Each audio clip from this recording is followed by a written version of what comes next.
I would see the Sports Center ads and articles in Sports Illustrated, but as far as like watching sports, that was it. So there was no like, oh, I'm going to be at ESPN one day. So I couldn't fathom it. Like I said, I knew I wanted to be in television. My original goal growing up is I wanted to direct World News Tonight with Peter Jennings. Wow. Like that was like I would sit and watch, and that was when, news was actually news. Like Yeah. they looked in the camera and they just told you what was happening. Like no opinions, nobody screaming and fussing. I miss those days, AB. Like just dry ass Walter Cronkite, Yeah. and this is the dude. Like it's what it was, but I don't know what it was about Peter Jennings or ABC News or whatever. I don't know if it's just because it was always on at 6:30 or whatever the case, but that was my original things. Like I want to work on that someday.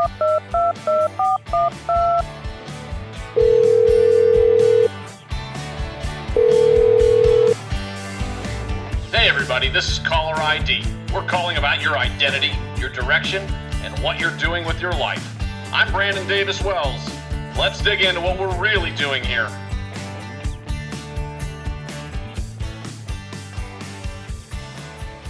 Today's guest is somebody I shared long days and some long nights in a production truck covering college football for ESPN and some professional basketball as well. Adam Bryant III. What stood out wasn't really just the grind, but the steady presence that AB brought to what is generally considered organized chaos. His journey goes from South Carolina to directing at ESPN, and even deeper, he's living today because of an organ donor. And I want to ask him about that at some point as well. This conversation isn't necessarily just about calling, but perspective and what you do with the life that you have made. Welcome into Caller ID, Mr. Bryant. What's up, Donkey? Are you still going by Donkey? Hey, you know what? When I talk to ESPN folks, they still call me Donkey, and it's funny because it's just like being on a team. Everybody has a nickname when you're in a production truck. So Right. You get AB, you get probably Trey, you get a little bit of everything, right? Yeah, mostly AB these days, Yeah. which is it's funny because nobody ever really called me that. Like a few times, like when I was in at Nesson, some Yeah. people would just call me Three. Oh yeah. Which was funny, but yeah, no, it's good to talk to you, man. Thank you for having me on. I appreciate it. You are the first of my ESPN former colleagues to bring on the show. And when you work in a production truck on the road with people, you get to know them pretty well, but it also is very transient, right? Like, you spend time with somebody really concentrated time for a year, and then all of a sudden you don't see them for a couple of years or 6 months. Right. It's odd, right? Right. It is. And the good thing, like obviously that part sucks, especially now with the way that we do, television with all the different production models. Cause I always tell people the best part of this job is the people that you meet along the way and getting to see people on the road, like that you would not see like every day. Like, I mean, I look forward to our dinners or whatever, or set day, or just randomly in a game like asking you for something and you bust out with a John Gruden or Morgan Freeman like impression. Like I still think about that and laugh till this day. Like every time I see John Gruden, I chuckle because Man, I gotta tell you, man.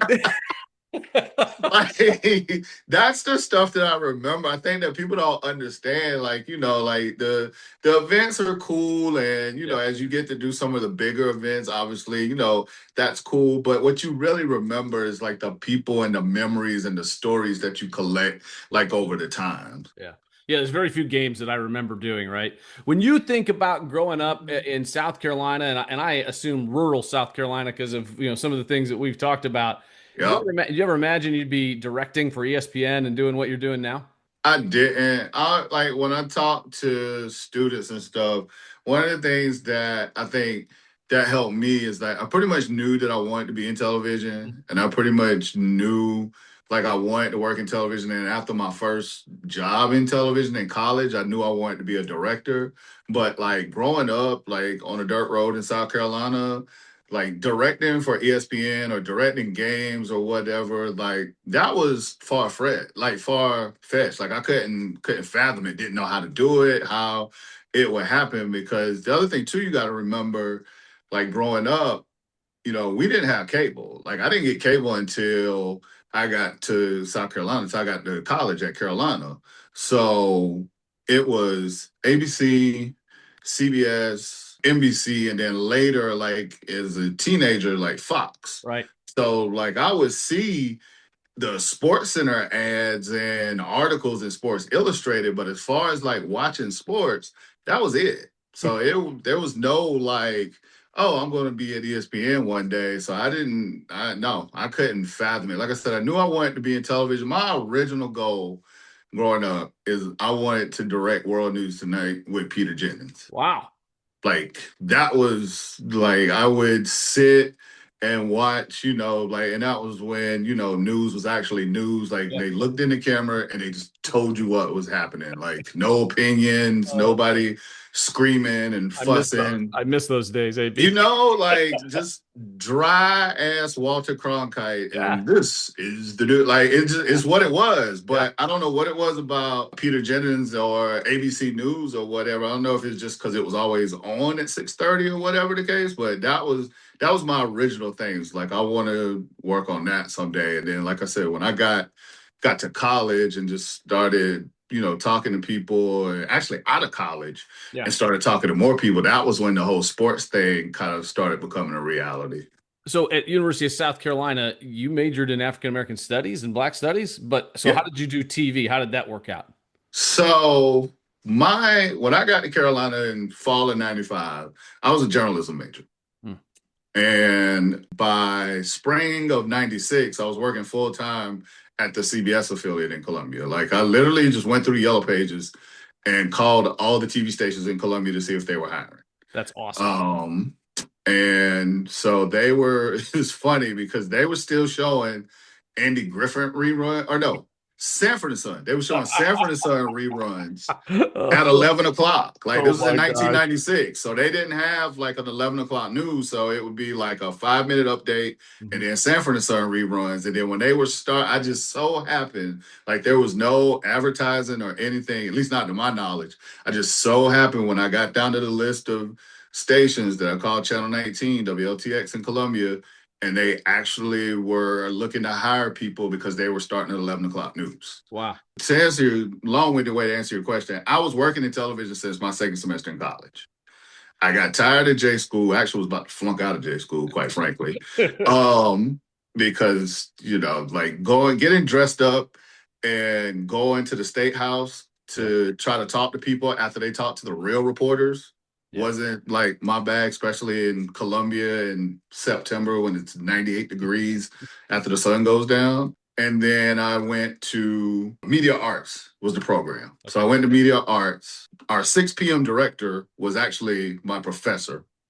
So I did that for a couple of years and I was just like, why am I going to get a degree in this when I'm already like working in it? Right. So I had took a class as an elective, took an African American studies class as an elective.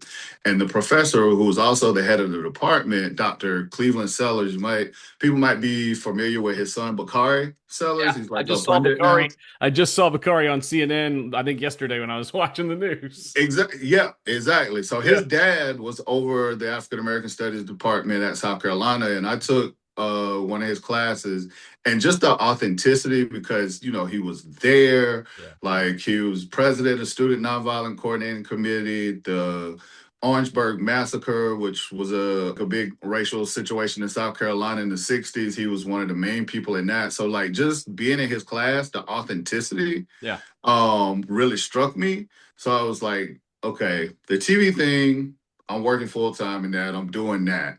Let me have something to fall back on just in case the TV thing doesn't work out. So I ended up graduating with a liberal arts degree with a concentration in African American studies with my plan. If the TV thing didn't work out, I would teach. It's worked out pretty well. And that's a wild story that I think is unique, right? Like not many people are going to have your story. I called these TV stations. I mean, that's. Yeah. Yellow pages. thick ass phone book in my dorm, just Kids flip don't it even know like, what that is anymore. yeah, like going through and it's just like, all right, WIS, no, WLTX, or no, I think LTX was the CBS affiliate was Wow. the last one I called. So, because I called the ABC affiliate, I called the channel, the NBC affiliate, the Fox affiliate, and it was just no bueno, independent stations, like all the whole nine. I And then, remember getting my first internship in broadcasting was because I had assembled, my dad helped me assembled this long list of all the TV and radio stations in Cleveland. And I yep. did a similar thing where like I sent oh, it wasn't emails back then. I sent actual mail to all of them or tried to call them or both. Finally got one to bite and ended up interning it what was 3WE turned into WTAM in Cleveland. And, that was unpaid. Sometimes, back then you could do an unpaid internship. Now it's like, no, they have to pay you. So, Right. You got to do something. your story is fascinating. What about the African American studies? I'm really fascinated with that. How did that help shape your identity? And when you went into when you got out of school, what Mhm. happened and how did that kind of influence that? I think more so just with it not being like so much a label, Yeah. but just understanding. And honestly, I didn't really understand it until like later down the line. I mean, like way later down the line.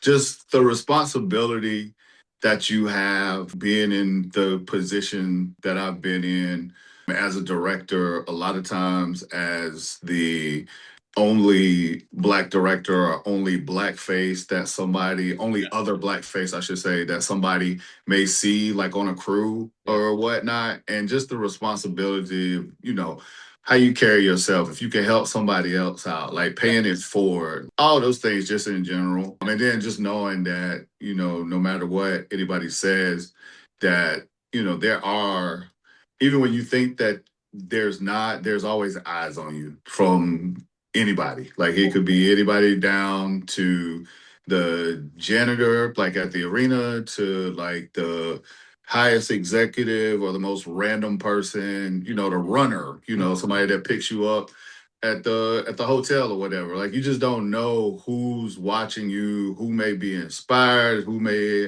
I mean, no, I'm no saint. I'm sure there's people that have been turned off, like, by me or something, or caught me at a bad day, or I didn't do something that they wanted me to do or whatever. But I think just all of that, just having that presence of mind and that knowledge of just knowing and having that presence. What did you do after SC? And you said you had a job there locally, but you ended up at Nesson and at ESPN.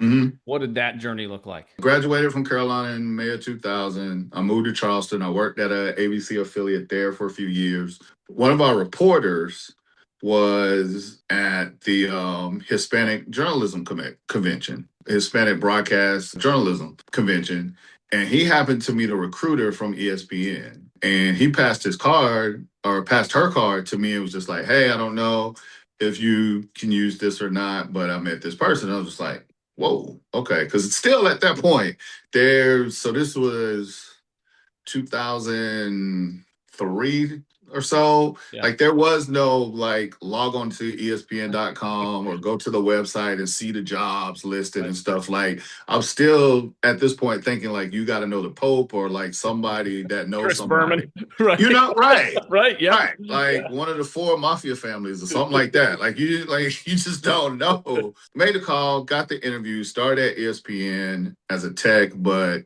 by the time, like I said, by the time I got there, I was already directing local news. So I knew I still wanted to be a director. I thought studio director at the time. And then the first time that I walked in and saw like a game going on, like from the studio side, I was like, that's what I want to do. Like, this is cool. This is okay. Like talking heads, yada, yada, yada, people sitting at a desk.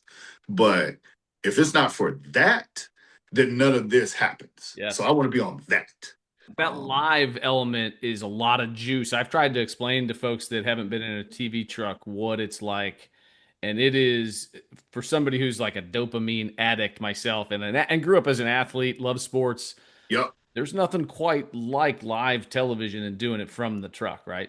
Yeah, the event, like I tell people when I have to just sum it up, like in a nutshell, just like I'm responsible for what you see on television. Like my job is to make sure my pictures match the words of the person that's talking. Hmm. And it's a rush. And as you know, when it goes well, it's great. And when it goes bad, it sucks. But more days than not, I enjoy it. What was your first job? Very, very first job. I love asking people this because I get all kinds of answers, right? I worked at Snappy's Car Wash. Okay. So the funny thing about that, the reason why I chuckle so hard, because I think I was either 15 or 16. 15 or 16-year-old naive me did not realize that basically outside of myself as a teenager, maybe one other person who was a little bit, he was still a teenager, but I think he was like 18 or so.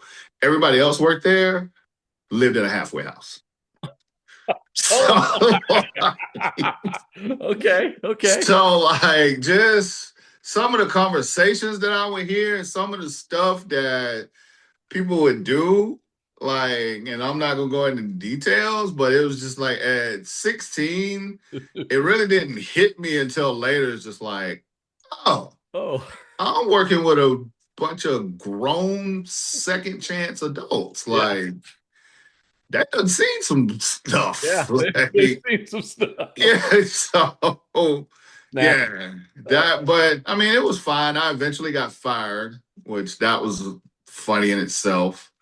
Um, yeah, it was just random. It's like somebody came through with like a super, super dirty car. Yeah. And I did the best I could vacuuming it. And the guy was just like, you've been here too long to let cars go through like that. And I'm just like, so what does that mean? Again, Yeah. Right. Yeah. like, Yeah. like, Spell it out for me, dude. yeah. But yeah, so that was my first job. My first job was doing stats for arena football. How about that? At least it was in sports. It was in sports, yeah.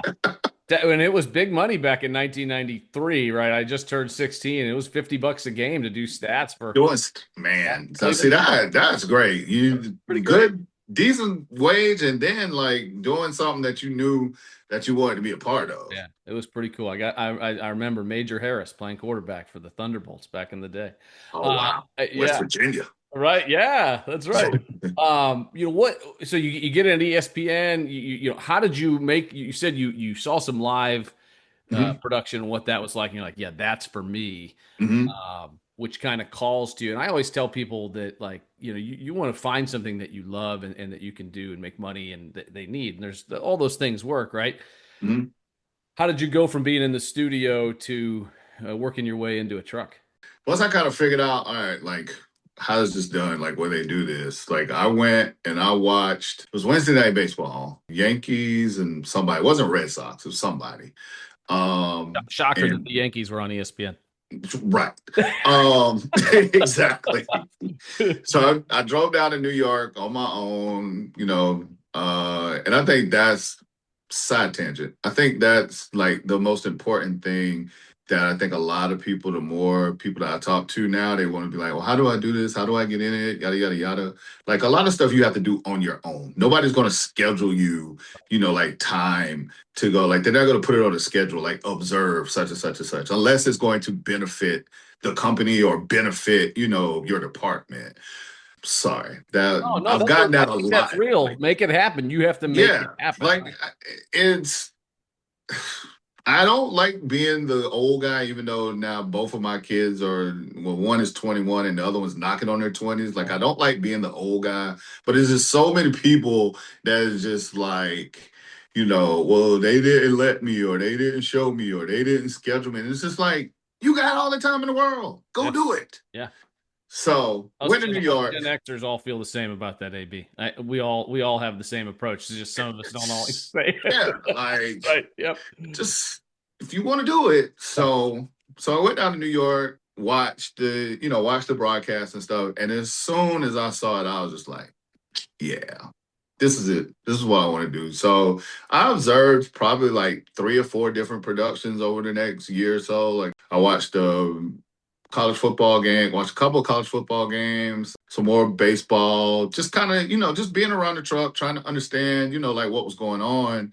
And then eventually at that time, it just came to a point where I knew that I was going to have to leave. And that's another thing too. Like this is my third stint with ESPN. Like I've left twice and have now come back 3 times. So the first time I left because I wasn't going to get a chance to direct games. Once I realized that that's what I wanted to do, I knew that I would have to leave. And so it happened that Nesson in Boston, New England Sports Network, had an opportunity for a studio director, but their studio director also directed at that time some of their lesser games. So not like Red Sox or Bruins games, but like college hockey, like Hockey Yeah. East, like, couple of one-off college basketball games. They had Pawtucket Red Sox baseball, the minor league team. Yeah. So they had some stuff that you could really learn on. So I went there, stayed there for like 2 years. Really wanted to move back down south. I had enough of the Northeast life, so I literally put in like a month's notice and saved up my money and then moved down south and started freelancing without a job, without a guarantee, no place to live. I lived with my best friend, I think, for like 6 months before I got my own apartment. Didn't get my first paying gig until around that time, somewhere in there. I know it was a long time because I think I moved Thanksgiving weekend and I did not work until the end of March. I didn't get paid because, as a freelancer, that 30-day Oh yeah. whatever. Oh So I yeah. didn't get paid until the end of April. So I went from November to April Wow. without, yeah. So freelanced, did that for a few years. That was pretty cool when it was good. Taking And some calculated gambles. it's one of those things where it's like I look at it now, because sometimes now there are days where I'm just like, if I want to start over, like exactly what would I do? At that point, it was like the kids were young. They were really young. That was also another motivating factors. I wanted to be back down south and be closer to them because they were down south at the time. And it was just one of those things where it's just like the stars and the moon align. And I also tell people too, you got to have just the right amount of effort. Hmm. Like just effort. Like Right. that's what you're gonna do. And at that point in my life, it was just like that's what I wanted to do. Yeah. Like I wanted to be down south. I wanted to direct games, and I was tired of living in the Northeast. And then after that is just You've worked your way up. I mean, I you've that I've been fortunate. I'm not gonna lie. I've well, been fortunate, very but you're fortunate. still you're look, the truth is you may be fortunate, but you don't move to where you're at without being good at it. Tell folks what games you're doing now and where you're at right now, what kind of stuff that you're directing now. So now I do a lot of NBA. Actually getting ready for NBA playoffs this weekend. I'll have one of the playoff games, I think Sunday as this is being recorded. And then WNBA, I did the last 3 WNBA finals. That I'm really proud of. And WNBA All-Star games and skill challenges. So just like a lot of WNBA the last 3 years. I hate that we don't have the finals this year because like I said, that's something that I'm just really proud of how that project has grown and being a part of the growth Yeah. for it. And then a lot of college basketball, as you know, ESPN, they have 3 billion college basketball games. So I have to So do many. yes, I do a lot of that. Like I said, the last couple of years, I've actually really enjoyed my schedule because it's just been all basketball and it's been like on a loop. So I go from NBA, WNBA like in the summer, and then college basketball in the fall, and then W or NBA picks up, and then it just keeps like in a circle. But I've done some of everything. We did football together. I did the first season of the ACC network when that first launched. I did the very first football game on the ACC network, that noon Saturday game. That was pretty cool. Baseball, college, a lot of college baseball, a lot of college softball. So I've done like a lot over the time, just going back and forth. What do you think separates people that last in that environment versus those who don't? Because there's a lot of folks that come in, do it for a year or two, and then are like, man, this they can't keep up, or it's not that they can't do the job, but Right. what do you think keeps somebody in that racket for that long? I think it's a lot of things. I don't think it's one singular thing. Like it helps to be good. Yeah. and I say it helps because it's definitely not the deciding factor, Nope, as I you can tell you that's know. for sure. There's a lot. There's a lot of people that you just kind of like, huh, okay. You guys been doing this for 30 years? How? Right. Right. It's Yep. like, Yep. yeah, all right. That's part of it. It helps. It helps a lot of who you know and who likes you. I think that's probably a huge chunk. And, mixed with the right amount of luck and connections of being in the right place at the right time, maximizing opportunities, whether you have to campaign for them for yourself or whether they're bestowed upon you. Like whenever you get an opportunity, just making the most out of it. That's a good word, because you have to be good, but you sometimes have to be lucky, but you also have to make your own luck, right? I mean, Yeah. quick pause. If you're enjoying this, make sure you're following or subscribed wherever you listen. It helps more than you think. If it's hitting home, take 10 seconds. 5 stars, share it with somebody who needs it. Just a quick reminder. What do you think people misunderstand about working in television?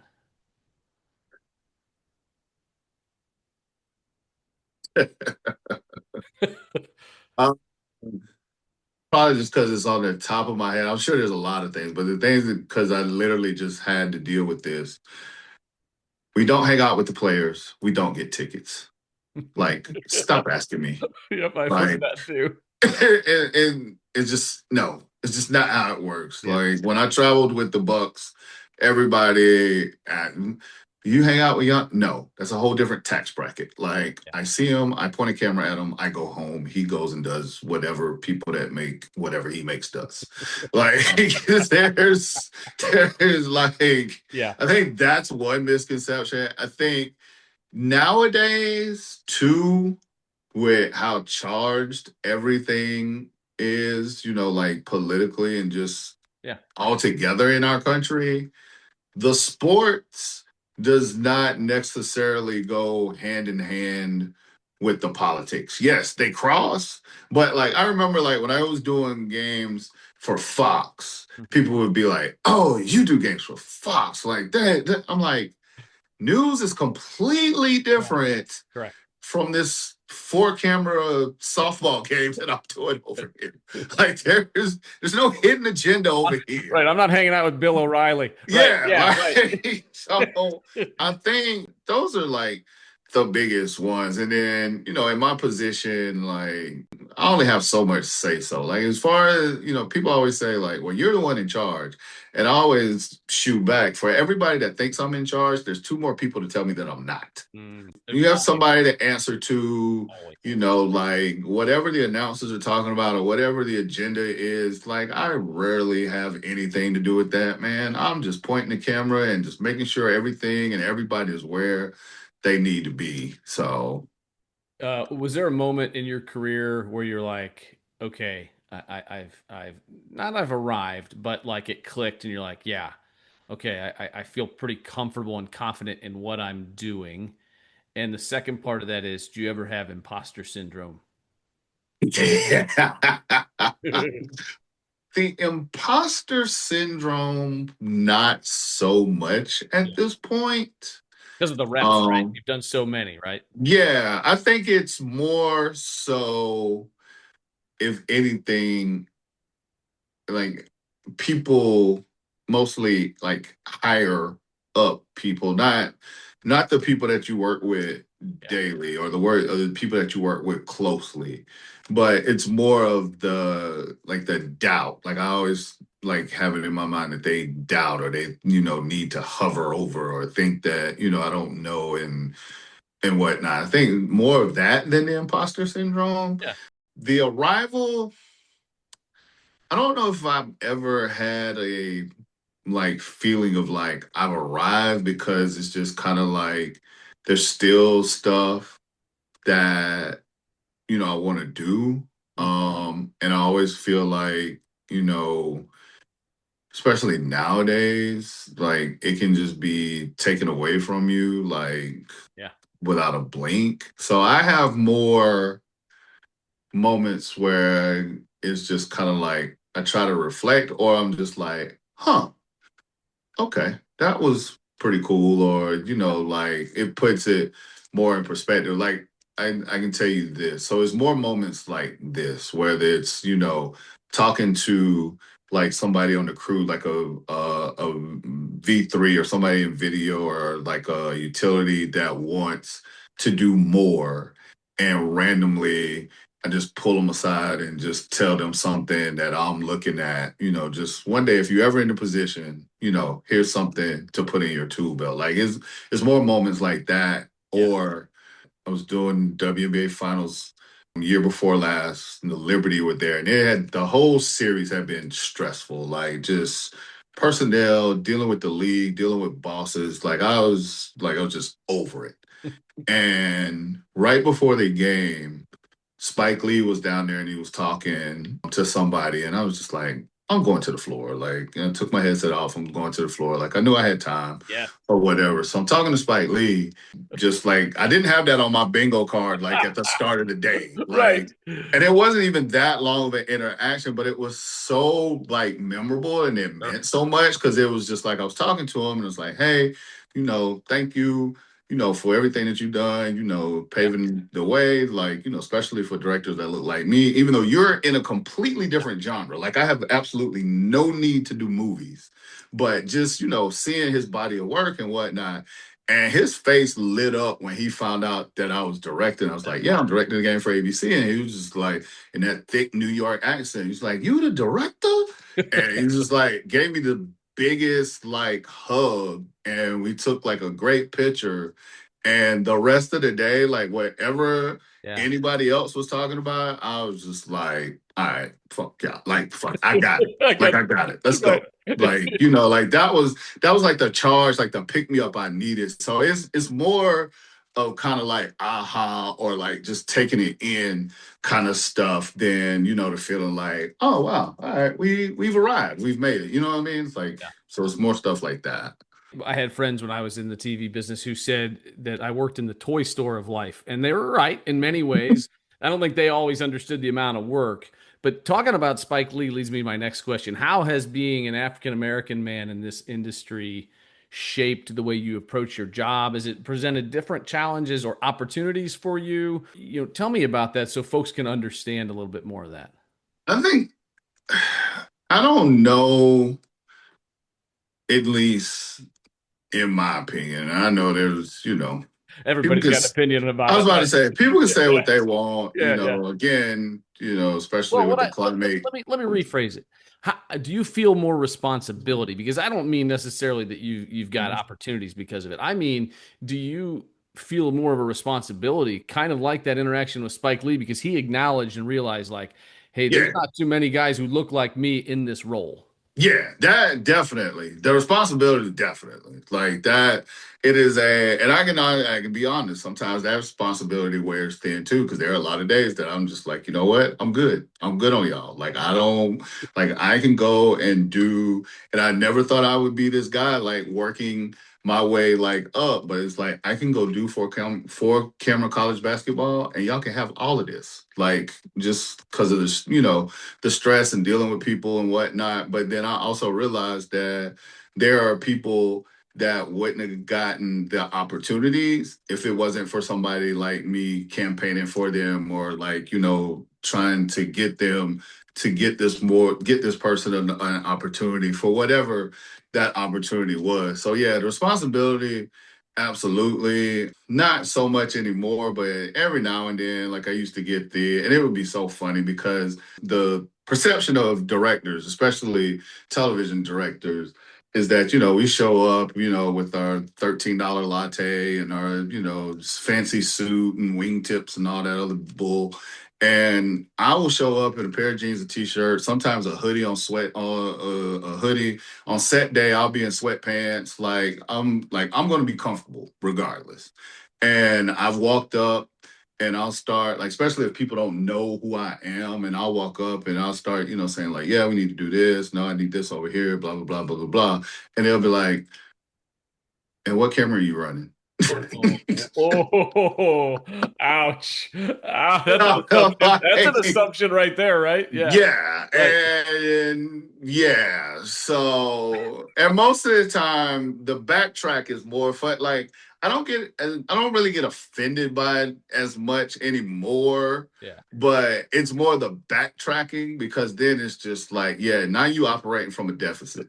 So yeah, here you go. Yeah, go You're the ahead. No, you can backing up the stop. truck, right? Beep, Yeah, like you beep. can. I don't need you to kiss my ass now. We're good. Like, just be careful who you talk to because you never know. Like the guy in the with the hoodie and the backpack and the sweatpants. Like, yeah, I'm the person that a lot of these decisions have to go through. Like, don't just assume that I'm just here to build a camera or whatever. But I've been in the truck with you plenty, and you stay pretty grounded. You stay pretty even keel. That's not the case. Not that you can't get excited, but yeah. uh, but it's a tough environment, man. What keeps you grounded in those moments? Because I've worked with some folks that just, including some folks you probably know well. Oh yeah. And most of them are from the Northeast, but I would say maybe somebody at Nesson that I didn't get along with super well either. But I would say, like, what keeps you as level as possible going into those games?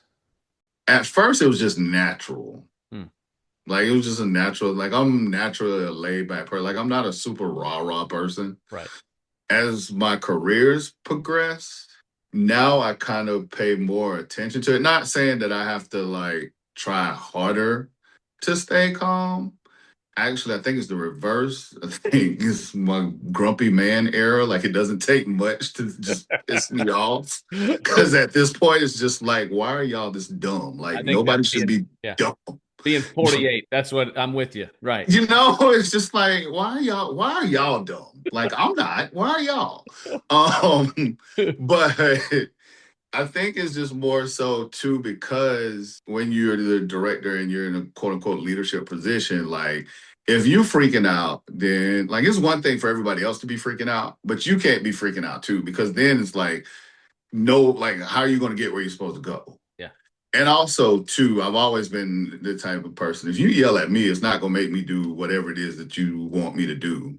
Like, so it's kind of the golden rule thing. Like, treat people how you want to be treated. Like, I don't want you yelling at me and MFing me Yeah. because it's not gonna make me, any better or make me do anything. So, like, I try to talk to you like, a human being and whatnot. Again, nobody's perfect because I've definitely had my moments, and it was so funny because I kind of got mad at myself because the person really deserved it.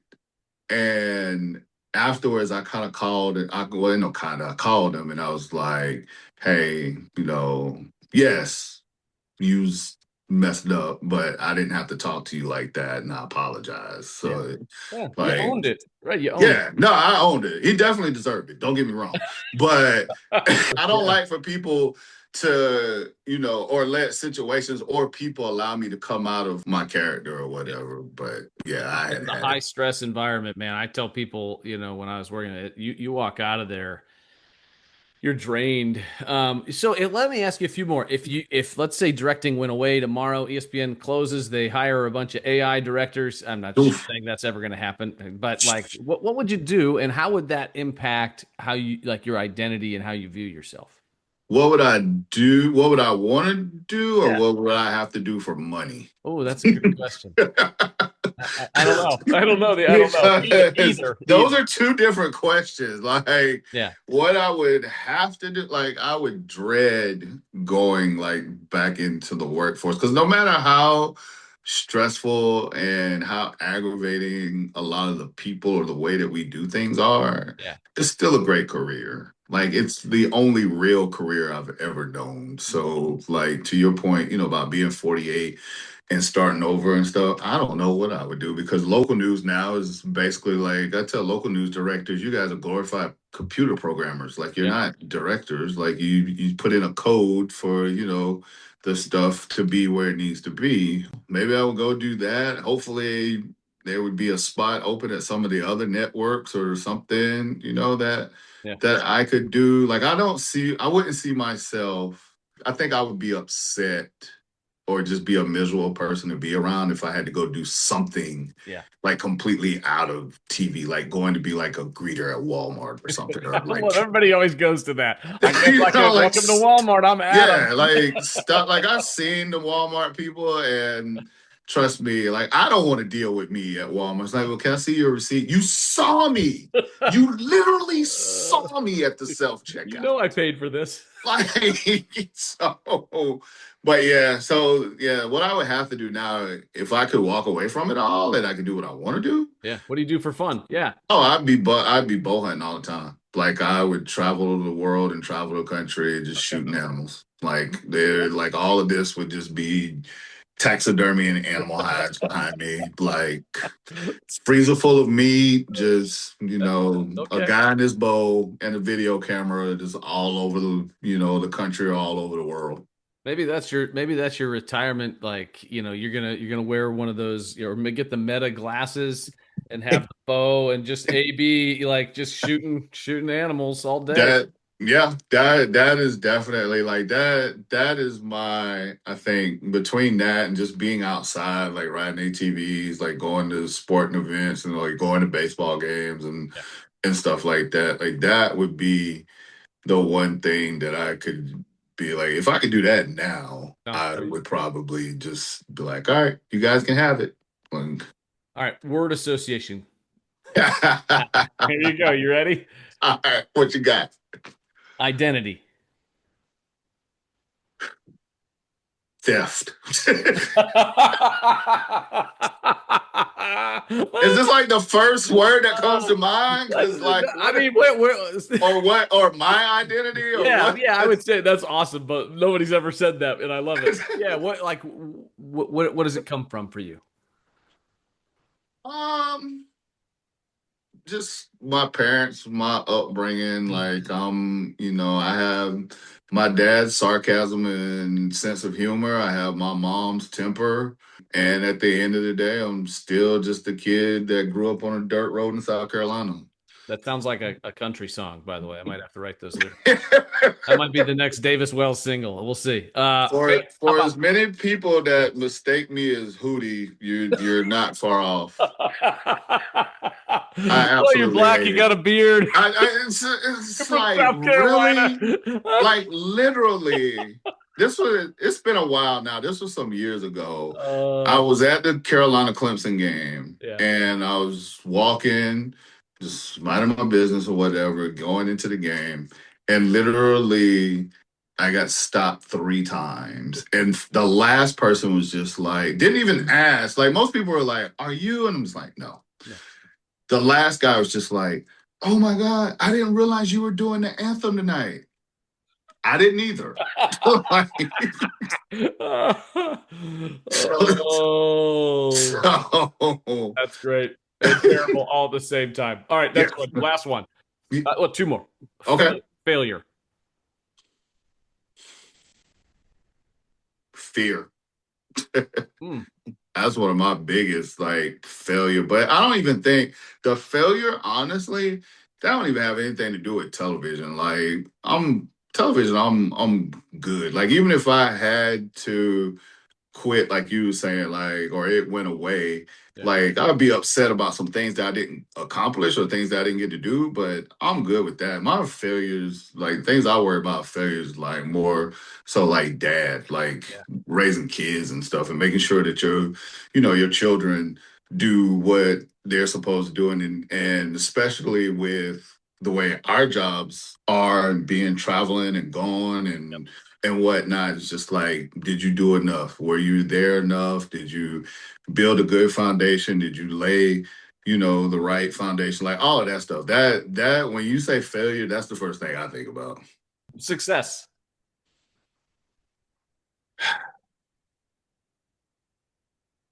Being able to retire and not have to financially worry about anything. Hmm. Okay, I like it. Yeah. Yeah. Last question. What would you tell your younger self if you could talk to 16 or 18-year-old Adam Bryant? What would I Other than like tell? buy Apple stock, right? You can't say that. Right, like that would be more like right, learn, understand, like instead of being a nerd about, although I can't take that away because that's part of my story too. Like I used to draw stadiums, like side note, I used to draw stadiums, and my mom, God rest her soul, hated it. Like I would literally like draw the circles and like the aisles and the whole nine, like basically like the charts that we use. Yeah. And it ended up being like, as you know, that stuff that we use. So like that's another thing that I'm just always like in awe about, like 15-year-old me drawing these fake stadiums, and now that's part of what I do for work. What would I tell that kid? Be more financially savvy. Like, so while you're learning that the Orange Bowl seats 78,000, learn how, finances and stuff works as well. Like that would probably be 10% away every time you, right. Yeah. So. Yeah, that would probably be the biggest thing that I would tell that kid. That, and then, life's full of disappointments, and you got to try to navigate them as best you can. That's Adam Bryant. That's me. Thanks for listening to the Caller ID podcast. Please don't forget to like, share, and subscribe with all of your friends on all of your social media platforms. Thanks again. Signing off, Brandon Davis Wells.